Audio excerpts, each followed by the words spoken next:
Kan imigran Yahudi di Palestina menimbulkan gesekan dengan penduduk Arab yang berujung pada konflik berdarah. Pada tahun 1947, Perserikatan Bangsa-Bangsa PBB menerbitkan resolusi pendirian dua negara di Palestina, negara Yahudi dan negara Arab. Warga Yahudi langsung menerima tawaran ini dan mendirikan negara Republik Israel. Tapi negara-negara Arab tetangga menolak pendirian dua negara ini dan langsung memerangi Israel. Hasilnya, tepi barat dikuasai oleh Yordania dan Gaza dikuasai oleh Mesir. Jadi yang menggagalkan berdirinya negara Palestina itu bukan Israel, tapi Yordania yang menjajah tepi barat dan Mesir yang menjajah Gaza. Bahkan selama bertahun-tahun, Yordania dan Mesir menolak mengakui kedaulatan Palestina di tepi barat dan Gaza dan menganggap dua daerah tersebut menjadi bagian dari negara mereka. Ini fakta. Jadi Palestina negara pertama yang mengakui kemerdekaan Indonesia itu hoax ya guys. Karena waktu Indonesia merdeka belum ada negara Palestina. Negara yang pertama kali mengakui kemerdekaan Indonesia adalah Mesir. Ini foto Haji Agus Salim di Mesir menandatangani pengakuan kedaulatan Indonesia. Negara-negara Arab terus menolak pendirian negara Palestina inisiatif dari PBB. Dan pada tahun 1967 kembali menyerang Israel di Perang 6 Hari yang dimenangkan oleh Israel. Kekalahan ini malah membuat tepi barat dan Gaza kini dikuasai penuh oleh Israel.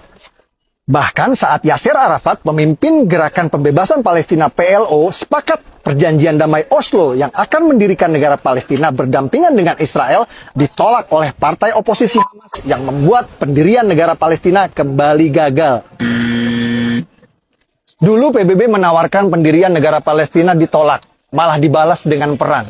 Lalu Amerika menawarkan pendirian negara Palestina kembali ditolak, malah dibalas dengan serangkaian teror yang dikenal dengan nama Intifada. Rangkaian serangan ini memaksa Israel membangun pagar tembok tinggi sebagai satu-satunya cara untuk mencegah teror. Dan rakyat Palestina yang tadinya bebas ke Israel untuk bekerja sekarang tidak bisa lagi.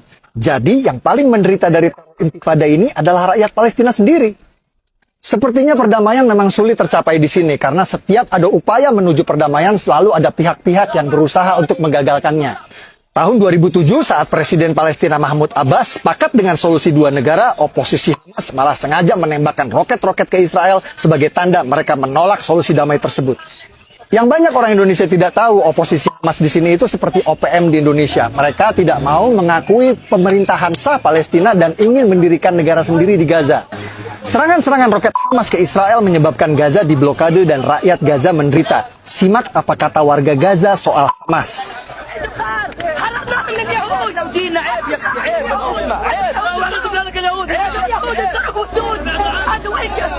Yang bikin sulit damai di sini bukan Palestina radikal saja, tapi juga Yahudi radikal.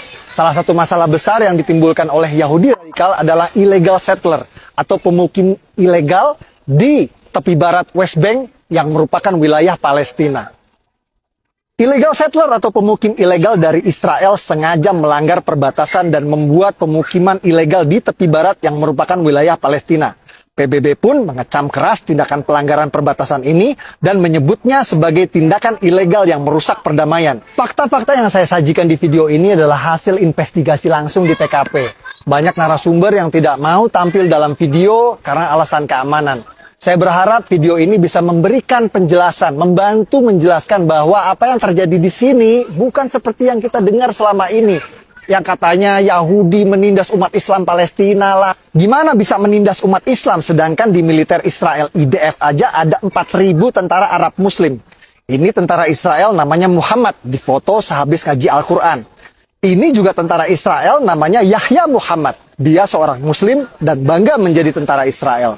Dan ini namanya Muhammad Kabiyah yang berhasil saya wawancara. Fakta-fakta seperti ini tidak pernah diberitakan di tanah air karena fakta tidak laku dijual. Yang laku dijual adalah berita sensasional meskipun sering bertolak belakang dengan fakta di lapangan. Peduli Palestina dalam masalah kemanusiaan. Betul, saya setuju. Tapi jika Anda peduli tanpa tahu fakta, hanya akan membuat Anda mudah dibodohi.